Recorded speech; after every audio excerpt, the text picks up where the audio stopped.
at the end of the day, your employee value proposition is not just core to a story, but it's core to informing the programs that you're going to invest in, because we heard employees and leaders value these more than anything else. So this is how they self-actualize.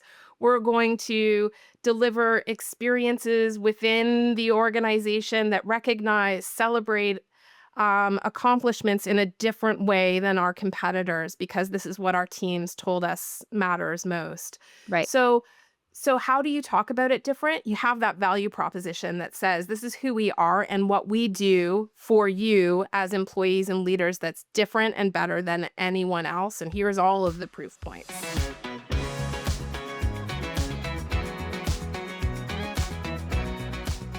Welcome to today's episode of the Blue Thread Conversations podcast. Reputation isn't just about perception. It can drive business success or pose significant risks. In this episode, we're joined by Blue Ivy Group's co-founders, Stacey Parker and Leandra Harris. Together, they'll explore the direct impact reputation has on the bottom line, how CHROs can build a strong, trustworthy organization, and the role of AI in reputation management and how companies can stay ahead. Your employer brand shapes more than just talent attraction. It influences business growth, investor confidence, and customer loyalty. Let's dive in.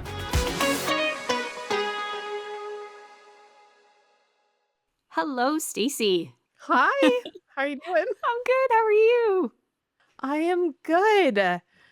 I know I've been talking nonstop about this little new addition, the puppy to the family. This is her first podcast, and she has fallen asleep right before we hit play. Okay. Maybe we'll see her. Maybe. Maybe we won't. No. I hope I do.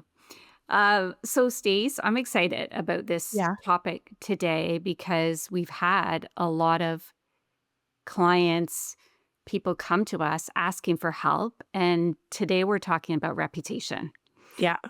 and how it can be a big risk if not managed well. It can destroy organizations. It can be hard to recover, but it can also be a tremendous competitive advantage. So thrilled to kind of sit down with you and collaborate and talk to you about some of the actions and initiatives that CHROs can take, right, to mitigate those risks and help Yeah. to build kind of an organization with an amazing reputation, and an organization that people see as trustworthy. Yeah. But before we do that, I think it's good to talk about, why does it matter, Stace? Like, what do you see? Like, why should people care about their reputation? Does Yeah. it even matter?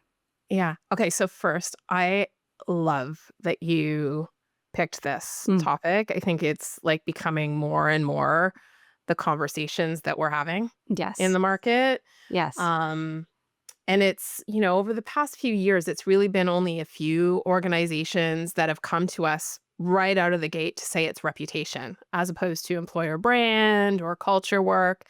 So it's really powerful right now that we're starting to see that the conversation is shifting more towards reputation, which is a bigger driver, easier to measure the impact on the organization. You and I have been so passionate about the impact Great Place to Work has on Mm, reputation, trust within an organization, and they have for years pointed to the fact that companies that have high trust mhm.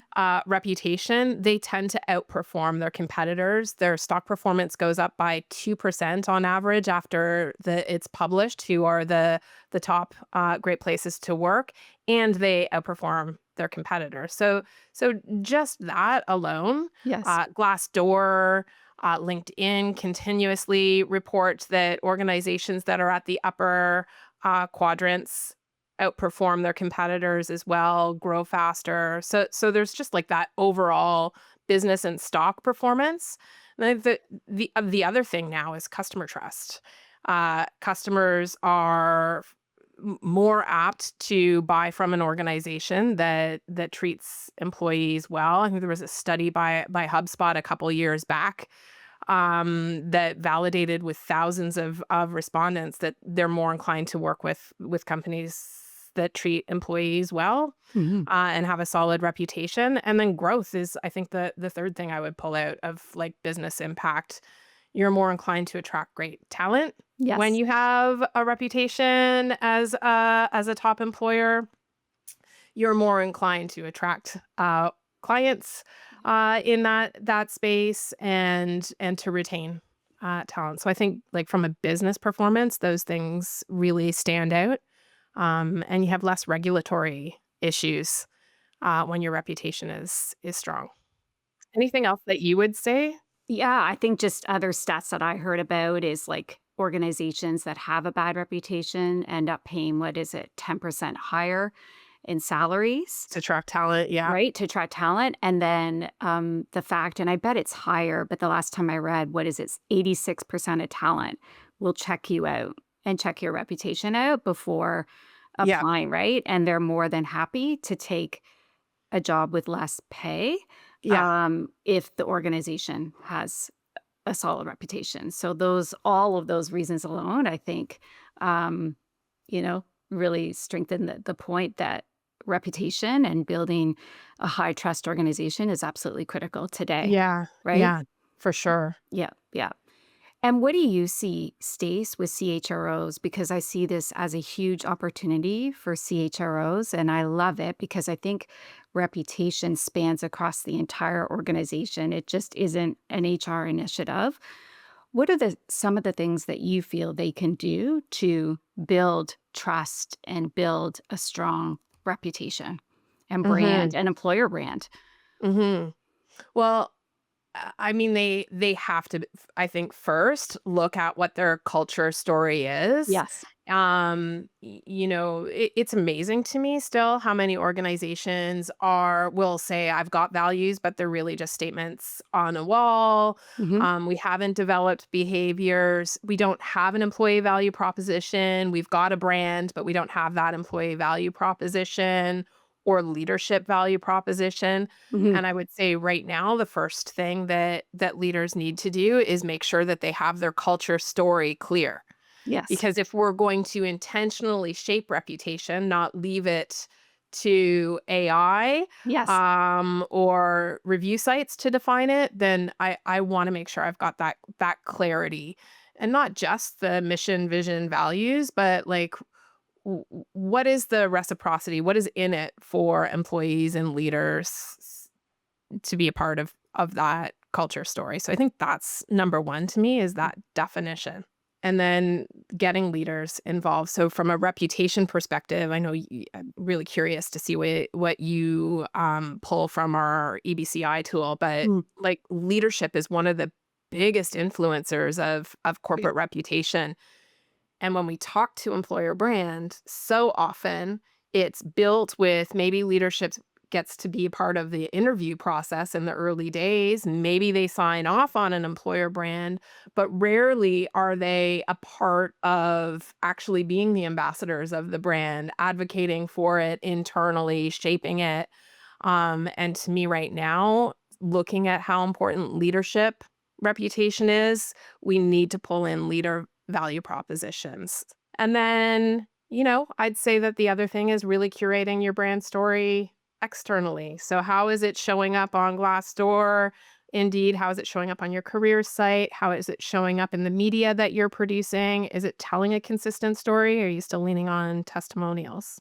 Yeah. Those How about you? What would you say? Yeah, like I agree with all three of those states. What I would add with the culture story is also making sure that you understand what your reputation is inside and out, because Mhm. every organization has a reputation, whether you know it, you're aware of it or not. So Yeah. really using social listening, um, surveying talent that you're trying to attract, conducting kind of interviews with your team internally, or conducting focus groups with your employees to really understand what are their perceptions, what is your reputation today. So I think that's Yeah. really important.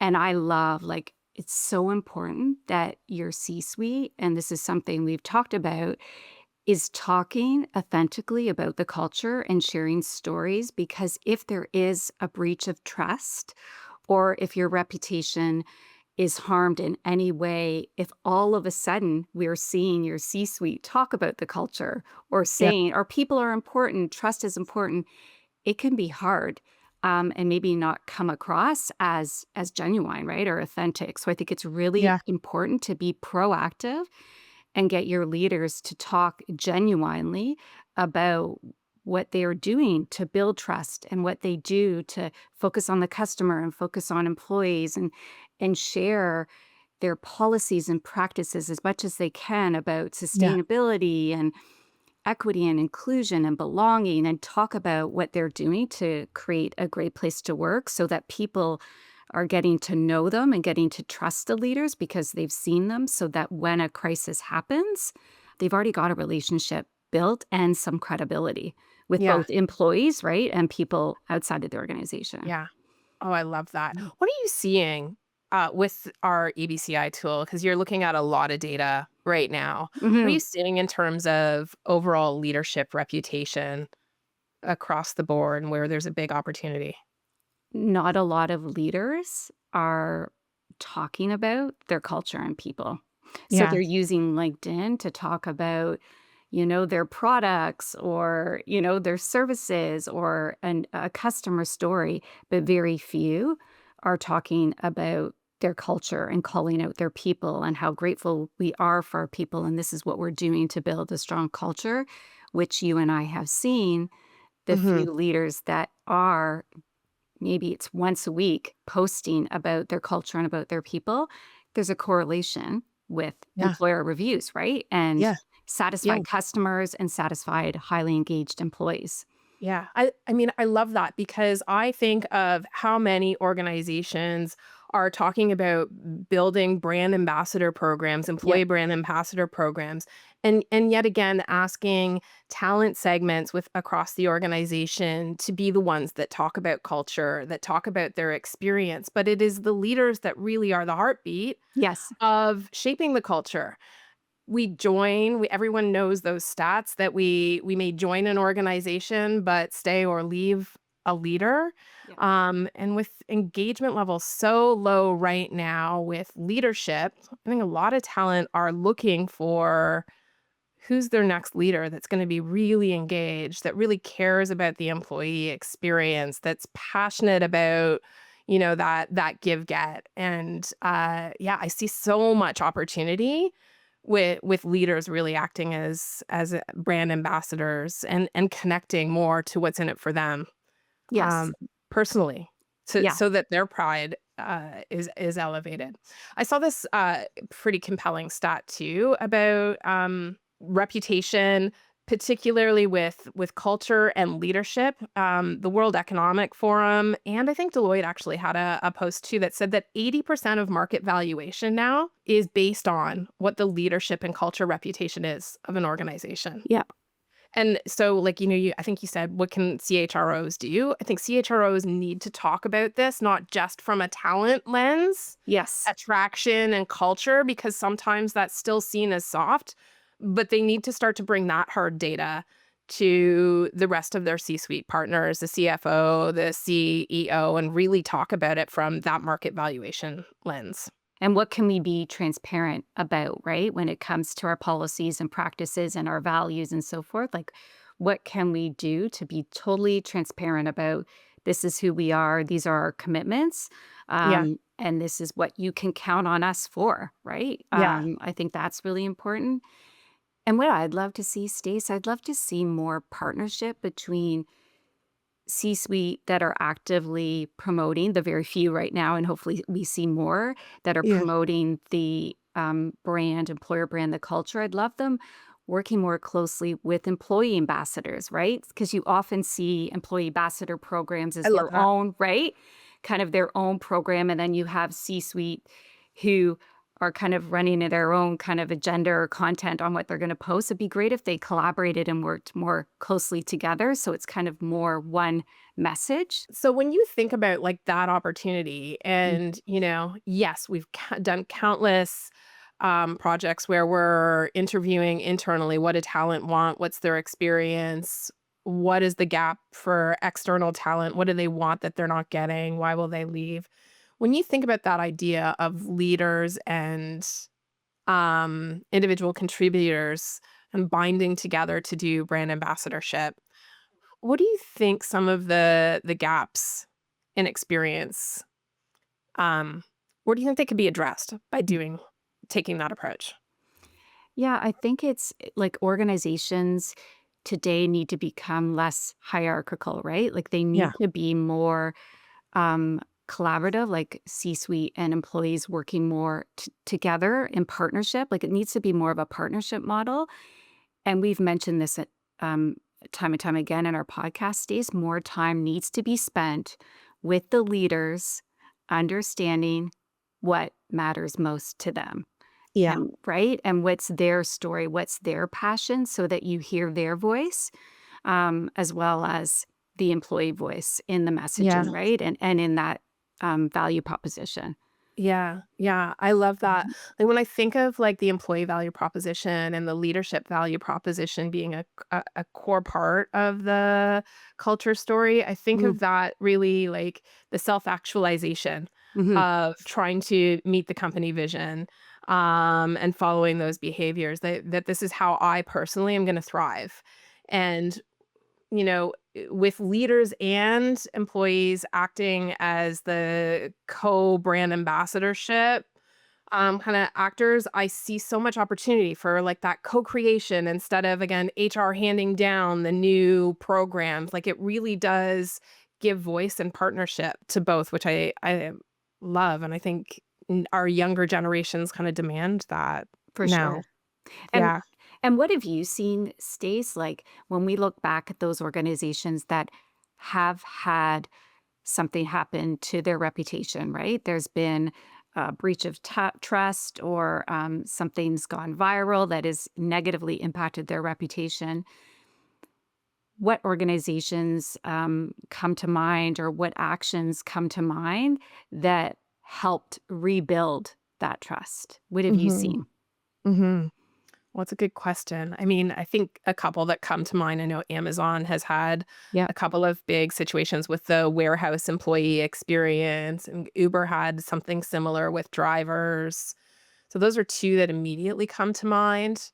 I think in both situations, like they really did stop, get back to talking to talent about the employee experience, Hmm. listening to what was going on, and Right. making quick adaptations with the employee voice at center, communicating immediately with employees and regularly about those changes, getting leaders involved in that communication. So again, when we talk about co-creation, like leaders have to be front and center Hmm. in those moments.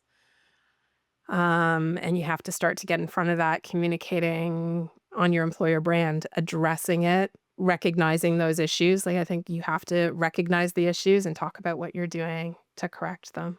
Yeah, I love How that. about And you? You've led a couple of big reputation projects this year. Anything else? yeah, just the secret, I think, was that partnership with C-suite and leaders with employees, like co-creating. And so that you're hearing from both the kind of the employee voice and the C-suite, and the messaging is aligned and constantly monitoring, right? So if there is that breach of trust or your reputation has been negatively impacted, constantly listening, reevaluating, and acting on those commitments and communicating to all stakeholders what you're going to do about it. Okay, so there's a lot of great voices in employer branding right now on the market. So much talent that has emerged over the last few years. And some of that amazing talent comes at employer branding from that recruitment marketing lens first. So with that, I think there's often this voice that an employee value proposition should be quick. It should be inexpensive. It Yep. should be a tool that is going to help me with my job postings, my career site, and let's get it done. Yep. At the end of the day, your employee value proposition is not just core to a story, but it's core to informing the programs that you're going to invest in, because we heard employees and leaders value these more than anything else. So this is how they self-actualize. We're going to deliver experiences within the organization that recognize, celebrate accomplishments in a different way than our competitors, because this is what our teams told us matters most. Right. So, so how do you talk about it different? You have that value proposition that says this is who we are and what we do for you as employees and leaders that's different and better than anyone else. And here's all of the proof points. And I wanted to bring that up, Steve, because I think that's really important if we're going to talk about reputation. And I think, first and foremost, I think we all recognize it's important. And this is a huge opportunity for CHROs. And our reputation is even more fragile because of AI and because of Well, the access that people have to all the information about our organization. But what I am starting to see, Stace, is those few leaders that do speak about an organization, I see them all talking about the same things. mhm. So it's really important, to your Yeah, point, that organizations take the time to understand what makes them special, and it doesn't yeah. matter if it's in or if it's not the hot topic of the month. Like, really stay true to who you are. Yeah, and Um, what employees really value. What do they want to hear about? Don't try and hit every single topic. That's like if we think of that's true. engagement surveys, right? The Yes, once a year engagement survey that hits so many different topics. Don't try and cover everything. right. Try and differentiate and make sure that you're really amplifying. When we talk about awareness and differentiation as a brand, amplify the stuff that really matters to your audience, which is your talent audience. They've told you what they wanna hear about. Keep telling those stories. Right. Before we go, can we Yeah. talk a little bit about how AI is impacting reputation now? Mm. Just, like, super quick, because we used to be able to kinda have word of mouth, or Yes. you have to do a lot of research to find a reputation of an employer, and that's changed almost on a dime. Mm. Mhm. Yeah. ChatGPT, Copilot, Gemini, Perplexity. Yep. And our tool, right? We can easily, in no time, Yeah, uncover what your external reputation is online versus your competitors, and what the yeah, sentiment is of key employer brand attributes like leadership, compensation, yeah, well-being. In yeah, no time, we can get yeah, that picture. yeah. Like, I think, now, within seconds, people Yeah. can find out the reputation of an organization. Job seekers can type in, who's the best employer, who's best to employees in said industry. And within seconds, that information is being pulled from all kinds of media sources, review sites, your career site, all of those things. Same with consumers, right? They can search who's the most ethical Yes. employer in retail, or most ethical retail offer. And within seconds, we know if it's a good reputation or bad. So it's even influencing consumer decisions. So that employer brand now we have to be intentional in shaping reputation. So it's not all reliant on review sites, and that it is differentiating us, or else again it's going to be that sea of sameness. 100%. I love that. And what a great tool, right? If a CHRO is using those tools, you want to get the attention of the C-suite. Yeah, This is how you do it. yeah, This is the percentage. This is our reputation. These are the stats. These yeah, are conversations that are happening about what it's like to work here, from customers, yeah, employees, potential talent. And let's monitor it as yeah, well as listen yeah. internally for, yeah, Oh, yeah. yeah. Well, the tool, I like, really, the employer brand and culture index, I think, is so important right now Mhm. for leaders to get ahead of what is happening in our reputation. How are we compared to our talent competitors, and how can we really shape and differentiate on an ongoing basis? Yeah, So yeah, for I sure. love that. So let's recap, my friend. Mm, Reputation and trust, like I heard from you some great stats, like it does impact the bottom line. Yeah. Your reputation, if your reputation is harmed, if there's an erosion of trust, it will impact the bottom line. It can also be a huge competitive advantage, as you just said, and Mm. impact shareholder value positively. I also heard some amazing strategies that the CHRO, right, can lead, like getting leaders and employees to partner together on employer brand advocacy, talking about and understanding what really matters most to the people that work there. So being genuine in the storytelling, Yeah. being genuine and transparent about your beliefs and commitments when it comes to sustainability. And what else did we Yeah. cover? Is that it? That's it. Yeah. Yeah. That's it. Yeah, I think it's a really exciting time for HR leaders. Like Mhm. there's been so much lately about the pressure that they're feeling, Yep. and the changes that are happening in terms of expectations. But this is the stuff that they get to shape now. Yeah. That organizations are really leaning on, and to me, this feels like a big transformational moment in how much culture and Yes. employer brand means. So the value of CHROs I see really skyrocketing in the Yes. next few years because of this. And quantifying it, right? Like showing Yeah, those numbers, which is huge. yeah, Huge. yeah. Stace, close us off. Any parting words of wisdom? Your baby slept the whole My time. I'm baby sorry we slept didn't the see. whole time. I know we keep talking about my father-in-law, the Yep. love story. They have effectively moved in together. It was, from what I understand, they had a few rough weeks where, lifetimes of belongings were in one tiny little room in a senior's home, but they're chipping away at it, still in love with each other. Love, Yeah, laughter, and and ready babies. for their next trip to Jamaica as well I love in a that. couple weeks. I Yeah, love that. Well, yeah, thank you, Stace. Good chat.